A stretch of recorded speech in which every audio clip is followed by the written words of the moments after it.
보아스가 룻에게 이르되 내 딸아 들으라. 이삭을 주우러 다른 밭으로 가지 말며 여기서 떠나지 말고 나의 소녀들과 함께 있으라. 그들이 베는 밭을 보고 그들을 따르라. 내가 그 소년들에게 명령하여 너를 건드리지 말라 하였느니라. 목이 마르거든 그릇에 가서 소년들이 길러온 것을 맛을 지니라 하는지라. 룻이 엎드려 얼굴을 땅에 대고 절하며 그에게 이르되 나는 이방 여인이거늘 당신이 어찌하여 내게 은혜를 베푸시며 나를 돌보시나이까 하니 보아스가 그에게 대답하여 이르되 내 남편이 죽은 후로 내가 시어머니에게 행한 모든 것과 내 부모와 고국을 떠나 전에 알지 못하던 백성에게로 온 일이 내게 분명히 알려졌느니라. 여호와께서 내가 행한 일에 보답하시기를 원하며 이스라엘의 하나님 여호와께서 그의 날개 아래에 보호를 받으러 온 내게 온전한 상 주시기를 원하노라 하는지라. 같이 읽겠습니다. 룻이 이르되 내 주여 내가 당신께 은혜 입기를 원하나이다. 나는 당신의 하녀 중에 하나와도 같지 못하오나 당신이 이 하녀를 위로하시고 마음을 기쁘게 하는 말씀을 하셨나이다 하니라. 아멘. 룻기 7번째 시간 무엇이나 깨진 것은 칼이 된다라는 제목으로 하나님의 말씀 증거하도록 하겠습니다. 저는 강아지 보는 것을 좋아하지만 강아지를 만지는 것은 그렇게 좋아하지 않습니다. 어릴 때 동네 똥개한테 살짝 물린 경험이 있기 때문입니다. 그래서 덩치가 있는 큰 개들을 가까이 하려고 하지 않습니다. 어릴 때 경험한 그 고통과 상처로 인해 중형견에 대한 좋지 않은 인상을 가지고 있기 때문입니다. 제 스스로 그 고통과 상처로 인해 개에 대한 한계의 선을 그어버렸기 때문입니다. 만약에 상처난 곳은 국민소독약 아까진기나 후시딘을 바르면 낫지만 마음에 남아있는 고통과 상처는 수십 년이 지난 지금도 쉽사리 낫지 않는 것 같습니다. 성경에도 이런 인물이 등장합니다. 바로 엘리야입니다. 엘리야를 한번 보십시오. 아합왕과 이세벨이 우상 숭배하여 북이스라엘을 쑥대밭으로 만들었습니다. 그 와중에 혈혈단신으로 아세라 선지자와 바알 선지자 850명과 대결을 펼치며 하늘에서 강력한 불이 떨어져 그 도랑에 물이 가득 찬 곳 제단을 활짝 불태웠습니다. 그리고 결국 승리를 거두게 되었습니다. 이후 3년의 가뭄이 거짓말처럼 그치고 큰 비가 내리기도 하였습니다. 이런 과정 속에서 엘리야가 생각했을 것입니다. 이 정도 기적이라면 아합 왕과 이세벨도 회개하고 돌아올 것이다. 이런 생각 가운데 있었던 엘리야의 상황과는 달리 오히려 이세벨은 자신을 죽이려고 합니다. 이세벨은 그렇다 쳐도 하나님을 알고 있는 아합 왕이라면 깨달아야 할 텐데 그런 이세벨을 향하여 아무런 말도 하지 아니하고 침묵만 하고 있습니다. 이런 고통과 상처 가운데 엘리야는 이런 생각에 부딪혔을 것입니다. 해도 안 되는구나. 그래서 그는 호렙산으로 달려가 로덴 나무 아래에 가서 쉬었습니다. 그리고 거기에서 하나님에 대하여 이렇게 기도하였습니다. 자기를 죽여달라고 기도하는 것입니다. 엘리야의 이 심정이 우리는 어느 정도 이해가 갑니다. 그렇게 열심히 신앙생활을 했는데 왜 내게 암을 주셨습니까? 그렇게 기도했는데 왜 우리 남편 아직까지 예수 안 믿고 여전히 그대로입니까? 그렇게 열심히 기도했는데 왜 우리 자녀는 대학에 떨어졌습니까? 지금도 여전히 무엇을 할지 몰라 방황하며 지내고 있습니까? 그렇게 열심히 살았는데 왜 우리 집안 형편은 여전히 그대로입니까? 그래서 우리들도 엘리야처럼 육신의 상처는 아물 수 있지만 마음에 찾아온 그 상처는 여전히 해도 안 되구나라고 생각할 수 있습니다. 고통이 상처가 왜 무섭습니까? 그 고통과 상처로 인해 이제는 내가 보고 싶은 것만 보고 내가 듣고 싶은 것만 듣고 내가 믿고 싶은 것만 믿기 때문입니다. 그래서 세상에서 가장 좁은 감옥인 한계라는 그 감옥 안에 자기 자신을 가두어 놓기 때문입니다. 차별을 당했던 야곱은 아버지 이삭과 형 에서를 속였으라도 장자권을 찾아와야 합니다. 친구들에게 무시를 당한 친구는 그들에게 놀림을 당하지 않기 위해 언제나 있는 척, 잘하는 척, 자신을 포장하며 연기해야 합니다. 간절한 기도가 응답되지 않는 성도는 더 이상 기도의 능력과 우리 하나님이 우리의 아버지란 이 사실을 믿지 않습니다. 그래서 종교는 마음이 여리고 두려움이 많은 이 종교 심리 장사꾼들이 하는 일이라 치부합니다. 이렇게 과거에 경험한 그 고통과 상처로 인해 우리는 스스로 한계를 그어버리며 그 한계라는 감옥 안에 스스로를 가두고 있는 것입니다. 예전에 이런 글을 쓴 적이 있었습니다. 말씀을 준비하면서 책을 읽어보다가 발견해서 같이 나누고자 합니다. 감옥, 나를 지키려 하나 둘씩 쌓은 돌들이 성이 되었다.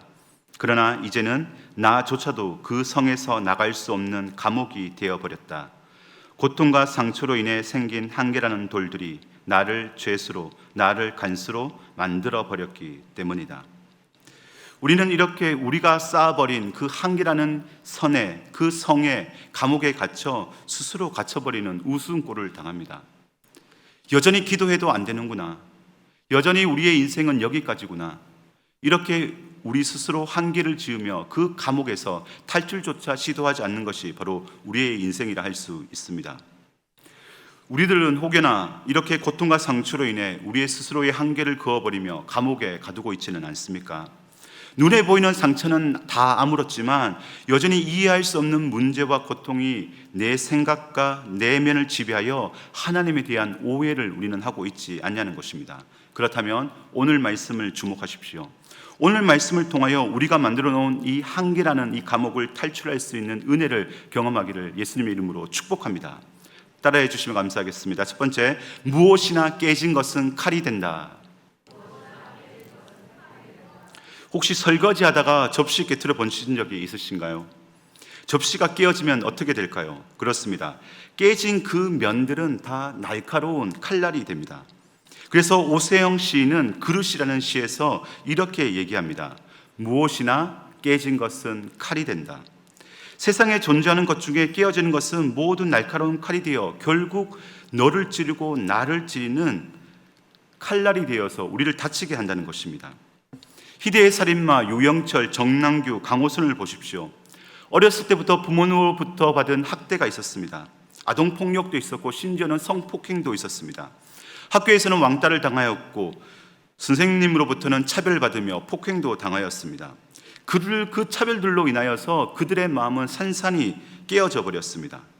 깨어져 버린 그들의 마음은 날카로운 칼날이 되어 이제는 자신뿐만 아니라 타인을 향해 찌르는 무서운 살인마가 되었습니다. 그렇다고 모두 다 이렇게 깨어졌다고 해서 칼이 되는 것은 아닙니다. 요셉을 한번 보십시오. 형들에게 죽음을 당해야 했습니다. 가까스로 유다의 기주로 인해 목숨을 건졌지만 노예의 신분으로 전락했습니다. 육체뿐 아니라 그의 마음과 영혼은 산산이 깨어져 버렸습니다. 깨어져 칼이 된 그는 형제들을 향해 복수의 칼날을 겨누는 것이 당연합니다. 그러나 그는 희대의 악인이 아니라 이스라엘의 나라를 세우는 중요한 도구가 되었습니다. 그 이유가 무엇일까요? 바로 하나님께서 요셉과 함께 하셨기 때문입니다. 창세기 39장 2절부터 3절까지 말씀입니다. 시작. 여호와께서 요셉과 함께 하심으로 그가 형통한 자가 되어 그의 주인 애굽 사람의 집에 있으니 그의 주인이 여호와께서 그와 함께 하심을 보며 또 여호와께서 그의 범사에 형통하게 하심을 보았더라. 아멘. 창세기 37장부터 요셉의 이야기가 나옵니다. 그러나 창세기 37장 그 어디에도 하나님께서 요셉과 함께 하셨다라고 이야기하고 있지 않습니다. 꿈을 꾼 그 요셉에 대해서도 그런 말을 하고 있지 않습니다. 오히려 형들의 잘못을 아버지에게 고자질하는 요셉을 표현합니다. 그리고 야곱의 편애로 인해 장자권을 상징하는 채석옷을 입는 요셉을 보여주고 있습니다. 그러니 형들의 미움을 받을 수밖에 없습니다. 아버지의 편애로 인해 형들의 마음은 깨질 대로 깨어져 날카로운 칼이 되어 자신의 동생 요셉을 죽이는 데까지 이르게 되었습니다. 이 깨어짐을 통해 요셉 또한 하나님을 더 믿었던 채석옷이 벗겨지게 되었고 아버지의 편애로부터 벗겨지게 되었습니다. 이 과정을 통해 창세기 39장에서 여호와께서 요셉과 함께 하신다고 끊임없이 얘기하고 있습니다. 그리고 형제가 상봉하는 창세기 45장에서 요셉은 드디어 형들을 용서하는 데까지 나아가고 있는 것입니다. 하나님과 함께 하기 시작할 때 우리에게 깨어진 그 무엇이든 칼이 될 수밖에 없지만 하나님이 함께 하실 때 그것은 칼이 아니라 오히려 그 묶여져 있는 것을 끊어버릴 수 있는 용서의 칼이 될 수 있다는 사실입니다. 보아스도 마찬가지입니다. 룻기 5번째 시간에서 보아스에 대해서 간략히 설명을 드렸습니다. 강야에서 태어난 2세대 사람입니다. 그의 어머니 라합은 창녀입니다. 이 창녀보다 더 끔찍한 것은 불결한 이방인 모압 여인이라는 것입니다. 나이도 이방인 가나안 출신인 것입니다. 나이도 중노인에 해당될 정도로 이 보아스는 결혼도 하지 못했습니다. 혈통을 중요시 여기는 그 고대 군동 문화를 보면 불결한 이방 여인의 창녀 출신을 둔 엄마를 둔 그 아들에게 그 누가 장가를 시집을 보낼 수 있겠습니까? 그는 그 누구보다 깨어진 사람 중에 깨어진 사람인 것입니다. 칼이 되어 스스럼 없이 타인을 향해 칼을 겨누어도 반박할 여지가 없는 사람이 보았습니다. 그럼에도 불구하고 그는 그 칼날을 타인을 향하여 찌르는 칼날이 되지 않았습니다. 오히려 룻을 보듬어주고 보살펴주는, 울타리를 쳐주는 마음이 되었던 것입니다. 2장 8절에서 9절 말씀입니다. 같이 읽겠습니다. 시작. 보아스가 룻에게 이르되 내 딸아 들으라. 이삭을 주우러 다른 밭으로 가지 말며 여기서 떠나지 말고 나의 소녀들과 함께 있으라. 그들이 베는 밭을 보고 그들을 따르라. 내가 그 소년들에게 명령하여 너를 건드리지 말라 하였느니라. 목이 마르거든 그릇에 가서 소년들이 길러온 것을 마실지니라 하는지라. 아멘. 타인을 향해 칼을 내밀어도 부족함이 없는 이 보아스가 오히려 룻을 향하여 사랑과 보호의 울타리를 쳐주는 것을 볼 수 있습니다. 이삭을 주우러 다른 밭에 가지 말고 소녀들과 함께 있으며 목이 마르거든 물을 길러 온 것을 마시라고 말하고 있습니다. 앞으로 먹고 사는 문제 내가 책임져 줄게 라고 보아스가 얘기하고 있는 것입니다. 소년들에게 명령하여 너를 건들리지 말라라고 말하고 있습니다.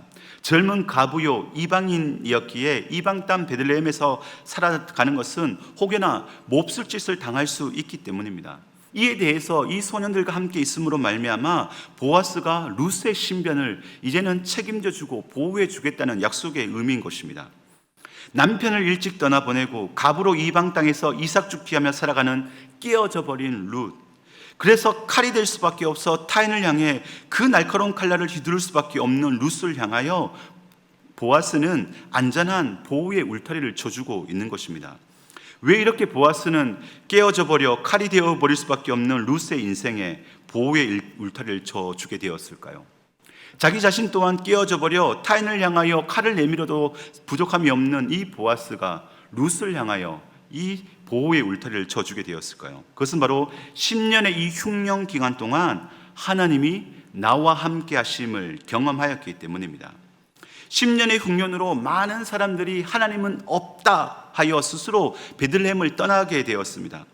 베들레헴의 이름의 뜻인 떡집인 하나님을 믿지만 떡이 없어 굶어 죽을 지경에 이르게 하는 하나님과는 함께 할 수 없다는 것입니다.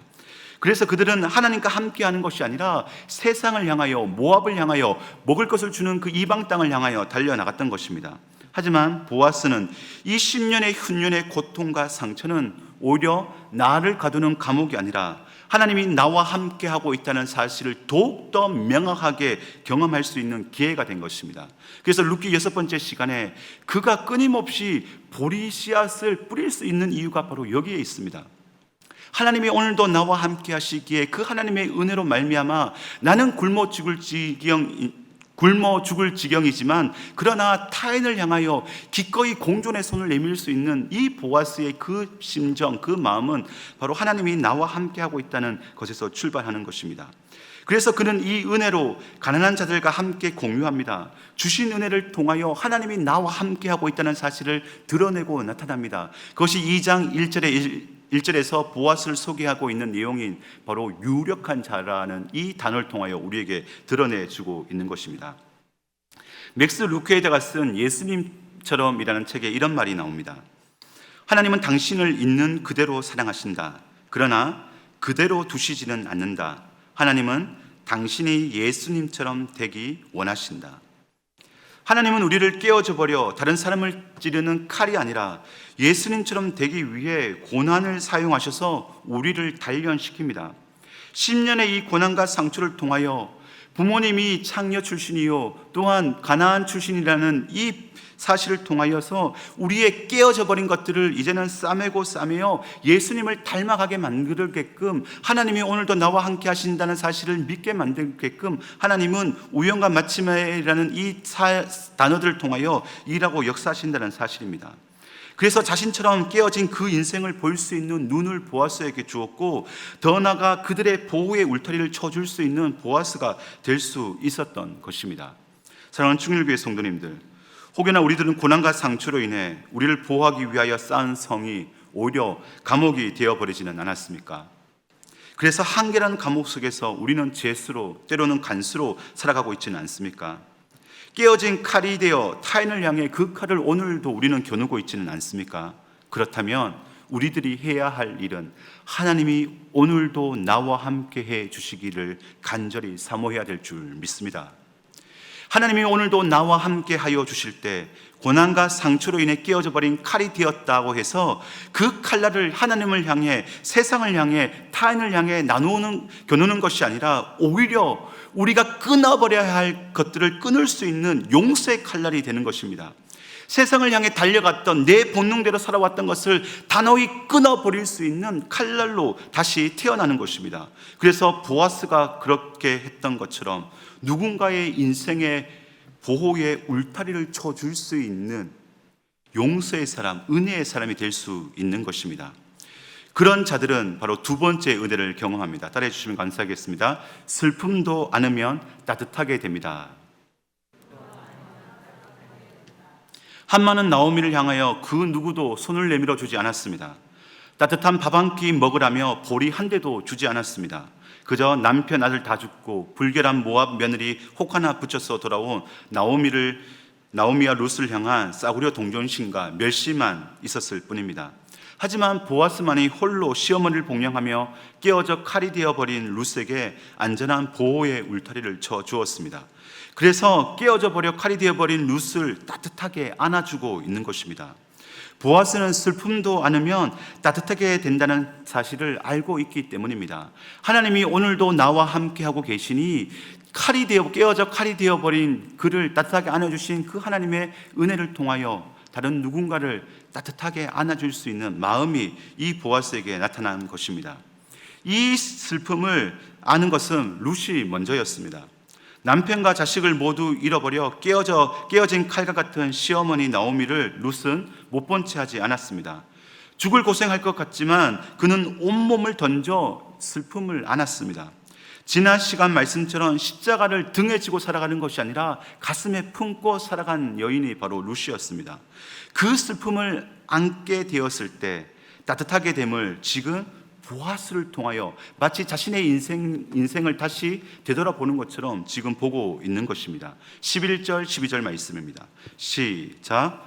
보아스가 그에게 대답하여 이르되 내 남편이 죽은 후로 내가 시어머니에게 행한 모든 것과 내 부모와 고국을 떠나 전에 알지 못하던 백성에게로 온 일이 내게 분명히 알려졌느니라.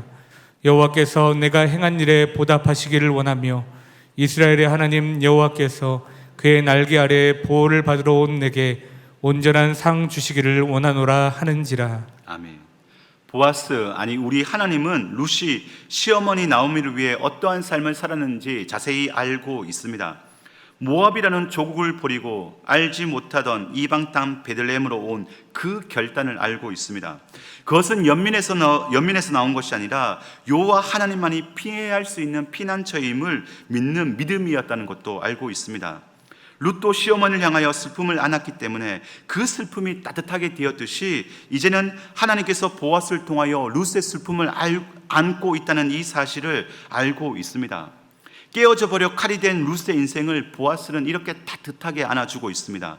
그 긍휼과 사랑의 포옹으로 인해 룻은 삶의 위로와 격려를 받고 있는 것입니다. 13절 말씀입니다. 시작.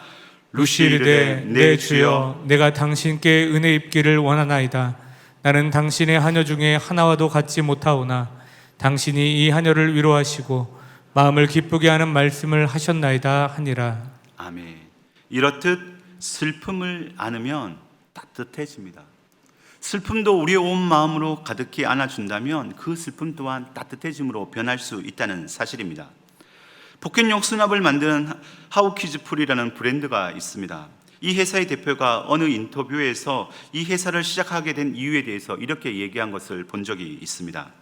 친구가 한번 해봐, 내가 도와줄게, 그 말만 믿고 시작했죠. 이 하우키즈풀이라는 이 브랜드를 시작하게 된 이유는 다른 데 있는 것이 아니라 한번 해봐, 내가 도와줄게. 친구의 이 말 한마디에 용기를 얻어 밑바닥에서부터 이 회사를 시작하게 되었던 것입니다. 룻을 향한 보아스의 마음, 룻을 향한 하나님의 마음이 아마 이런 마음이 아니었을까 생각해 보았습니다.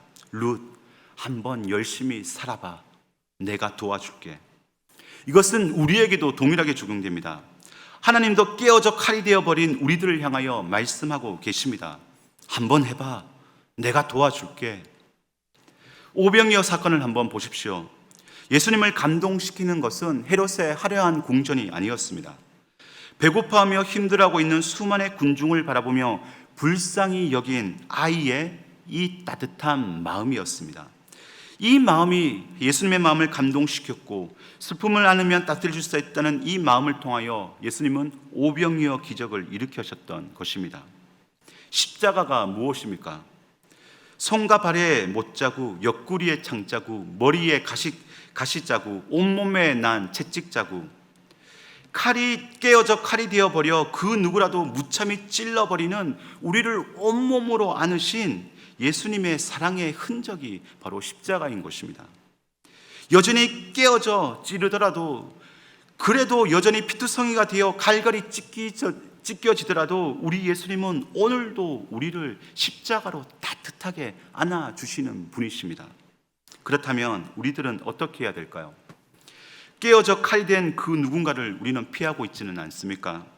내가 안고 싶은 사람만 우리는 안아주고 있지는 않습니까? 그렇다면 다시 십자가를 통하여 우리를 따뜻하게 안아주신 그 마음으로 다른 누군가를 따뜻하게 안아줄 수 있는 우리들이 될 수 있기를 축복합니다. 그렇게 될 때 슬픔도 안으면 따뜻해집니다. 깨어져 칼이 된 나오미를 룻이 안고 그 룻을 하나님은 보아스를 통하여 따뜻하게 안으셔서 큰 위로와 격려를 받게 해주셨던 것처럼 우리들을 위로와 격려로 따뜻하게 안아주실 것입니다.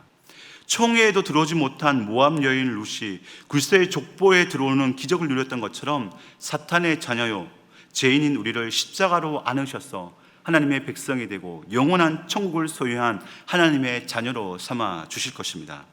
우리 옆사람과 한번 따뜻하게 포옹해 보았으면 좋겠습니다. 한번 옆사람 따뜻하게 한번 안아줄까요? 따뜻하게 한번 포옹해 보았으면 좋겠습니다. 그리고 이렇게 인사했으면 좋겠습니다. 한번 해봐, 내가 도와줄게. 또 이렇게 인사했으면 좋겠습니다. 슬픔도 안으면 따뜻해집니다. 이렇게 슬픔도 않으면 따뜻해진다는 사실을 알게 될 때 우리는 마지막 세 번째 은혜를 경험할 수 있습니다. 세 번째는 따라해 주시면 감사하겠습니다. 너에게는 고물이지만 나에게는 보물이다. 질문 하나 하도록 하겠습니다. 언제 와도 나를 반겨주는 곳은 어디일까요? 이렇게 제가 질문했더니 친한 동기 형님이 이렇게 대답했습니다. 그것은 바로 식당이지. 네. 이 얘기에 저는 빵 터졌습니다. 식당은 언제라도 나를 반겨주죠. 그러나 영업을 마무리하려는 그 시점에 찾아온다면 오히려 난색을 표합니다. 그럼 다시 한번 질문하겠습니다. 언제 와도 나를 반겨주는 곳은 어디일까요? 네, 그렇습니다. 친정 엄마의 품이 아닐까 싶습니다. 낮이든 밤이든 새벽이든 시집간 딸 돌아온다면 그렇게 우리 엄마들은 따뜻하게 반겨줍니다. 그리고 또 하나가 있습니다. 우리를 언제 와도 따뜻하게 반겨주는 곳, 그것은 바로 하나님의 품일 것입니다. 탕자의 모습을 한번 생각해 보십시오. 부모를 버리고 집 나간 탕자가 언제 돌아오나 날마다 동구 밖에 서서 기다렸던 분이 바로 우리 하나님 아버지이십니다. 술 취했건 죄를 지었건 긴 시간 방황을 했건 집 나간 탕자가 언제나 돌아오기만을 기다리고 계신 분이 바로 우리 하나님이셨던 것입니다. 그것으로 끝나지 않고 탕자의 손에 금가락지를 끼워주고 좋은 옷을 입히고 송아지를 잡아 잔치를 베풀어 주셨습니다. 그런데 이렇게 탕자를 반겨준 아버지가 있었다면 탕자가 돌아오기를 싫어했던 사람이 한 명 있습니다. 누구일까요? 바로 탕자의 형입니다. 왜 탕자의 형은 탕자가 돌아오는 것을 싫어했을까요? 그를 사랑의 눈으로 본 것이 아니라 율법의 잣대로 그의 행위만을 바라보았기 때문입니다. 아버지 죽었다 생각하고 유산받아 허랑방탕한 삶을 산 이 탕자의 삶만 보았기 때문에 그렇습니다. 그러니 탕자의 형의 입장에서는 탕자는 결코 돌아와서는 안 됩니다. 자신이 지은 그 죄의 대가를 받아 객사하거나 평생 땅을 치며 후회하는 삶을 살아야지만 이 탕자의 형에게 있어서는 공평하고 평등한 것입니다. 탕자 형의 눈에는 지금 탕자는 아무짝에도 쓸모없는 고물이기 때문입니다. 그러나 탕자 아버지 눈에는 잃어버렸던 것을 다시 찾게 된 가장 소중한 보물이 바로 탕자이기 때문입니다. 룻에게도 마찬가지입니다. 자립하려고 무단히 애를 쓰지만 남편 죽고 홀로 된 가부이자 늙은 시므를 봉양해야 하는 모압 출신의 이방 여인이 바로 룻입니다. 룻의 이 인생은 누가 보더라도 보물이 아니라 고물의 인생입니다. 그래서 4장에서 살펴보겠지만 기업을 물으려고 하였지만 아무도 이 룻을 거들떠 보지도 않습니다.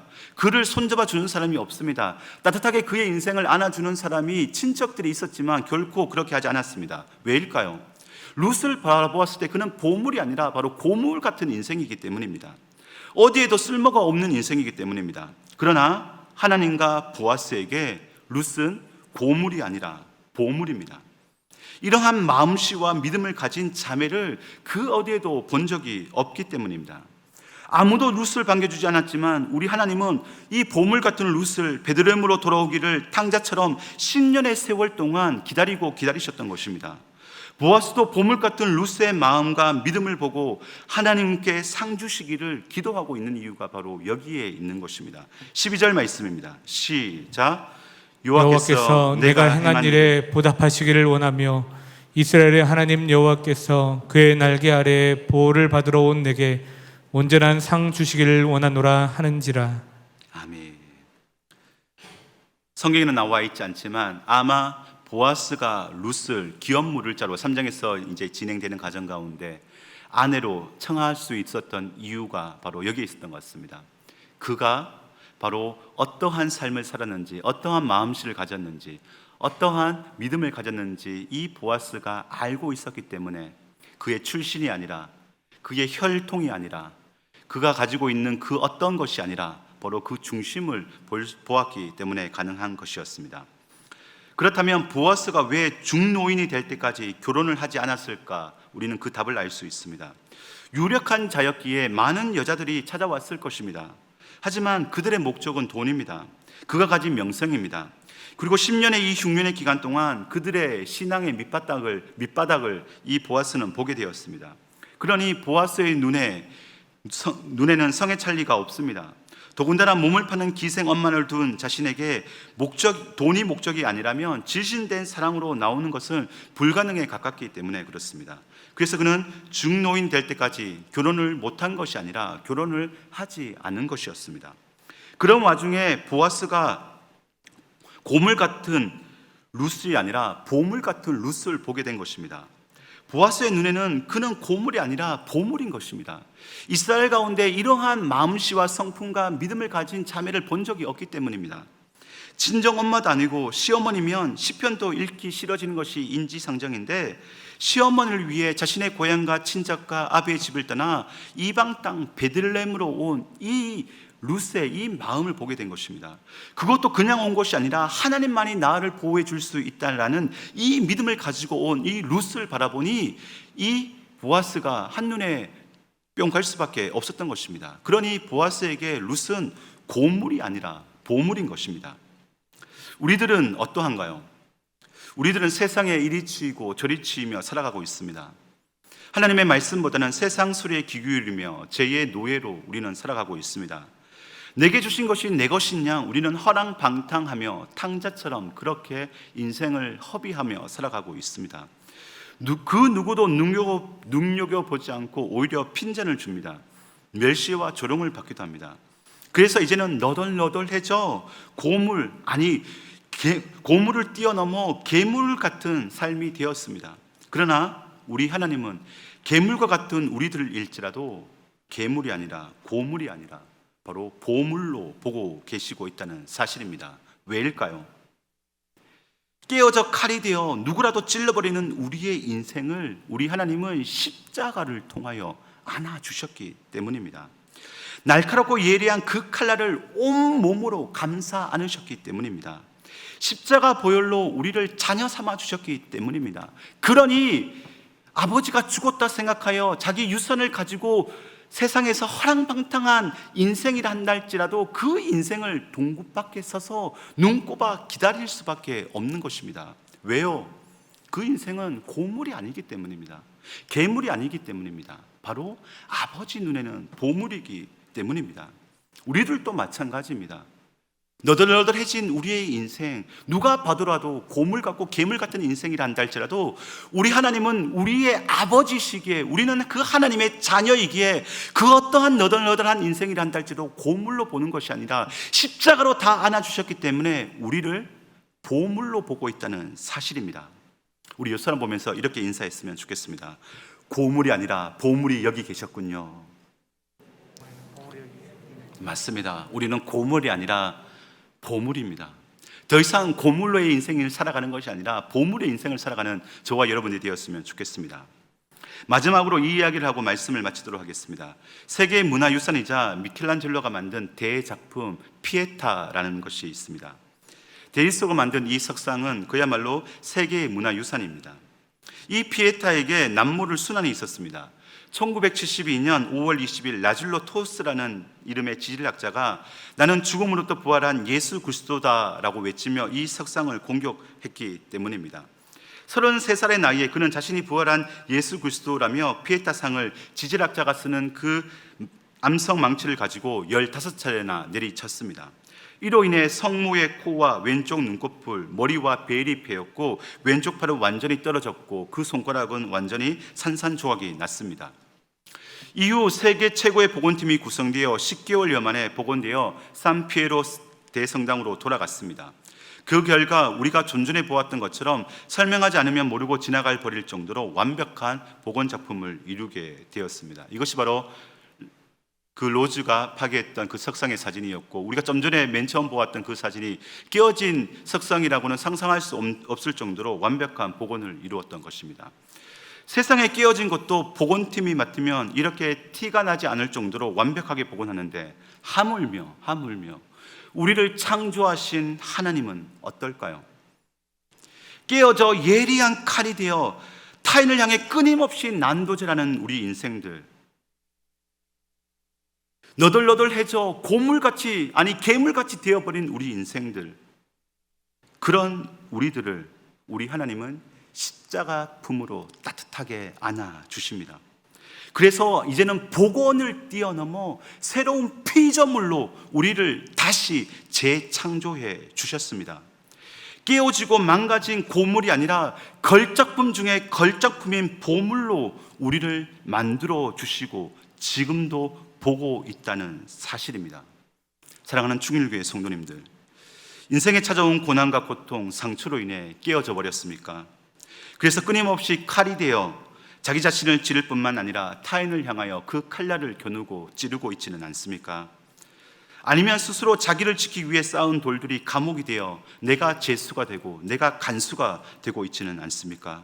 그렇다면 우리의 슬픔도 따뜻하게 품어주시는 하나님의 품에 안기를 축복합니다. 룻이 시어머니 나오미를 따뜻하게 품어준 것처럼, 보아스가 룻을 따뜻하게 품어준 것처럼, 예수님이 우리를 따뜻하게 품어준 것처럼 우리들도 이제는 다른 누군가를 그 십자가의 사랑으로 따뜻하게 품어줄 수 있기를 축복합니다. 그 인생은 결코 고물이 아니라 없어서는 안 되는, 그리고 반드시 하나님이 상 주시는 완전한 새로운 피조물, 창조물로 우리를 다시 창조시켜 주실 것입니다. 고물이 아닌 보물의 인생으로 다시 살아갈 수 있는 저와 여러분들이 되었으면 좋겠습니다.